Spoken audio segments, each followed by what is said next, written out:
90 centimetres. అంటే మీటర్లలో కొలచడానికి గజాలలో కొలచడానికి తేడా ఎంతుంటదంటే మనకు గజాలలో కొలిస్తే మీటర్ల బట్ట ఎంత కొద్ది 4 బట్ట తక్కువ వస్తుంది. సెంటీమీటర్లో కొలుస్తామో 6 సెంటీమీటర్ల బట్ట తక్కువ వస్తుంది. ఒకవేళ మీటర్లలో కొలిచిన మనకు గజానికి ఎంత ఎక్కువ ఉంటుంది 4 బట్ట ఎక్కువ వస్తుంది.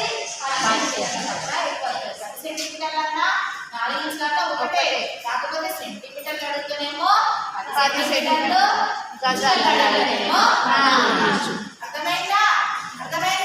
మీటర్కి గజానికి మధ్య తేడా ఎంత? 4 ఇంచులు 10 సెంటీమీటర్లు. ఎంత మళ్ళీ చెప్పండి? 4 ఇంచులు 10 సెంటీమీటర్లు. ఒక మీటర్కి గజానికి మధ్య తేడా 4 ఇంచులు 10 సెంటీమీటర్లు. క్లారిటీ వచ్చింది కదా?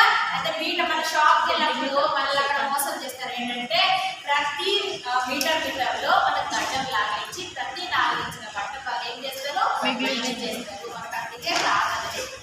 పంజాబీ డ్రెస్లకి మనకి కొన్న డ్రెస్కి ఏంటంటే మనకు మీటర్ పన్నా వచ్చేస్తుంది, కానీ లైటింగ్ తక్కువ ఉంటుంది అంటే కిందికి. అర్థమైందా? వాళ్ళు గజాలలో కొలుస్తారు. ఏమన్నంటే అక్కడ పడితే ఎంతైతే వచ్చిందో అంతే ఇస్తాం మేడం, అంతే మీటర్ ఖచ్చితంగా ఉంటుందని చెప్తారు. క్లారిటీ వచ్చిందా అందరికి?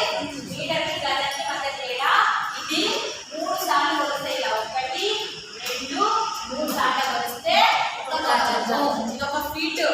ఇలాంటి 3 స్కేల్ కొలిస్తే ఒక గజము. ఓకేనా?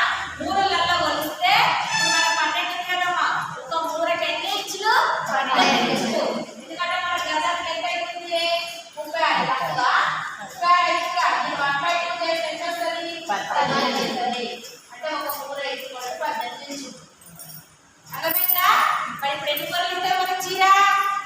12 కూరలు. చీర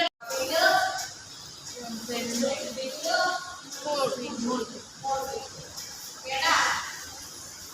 12 12 12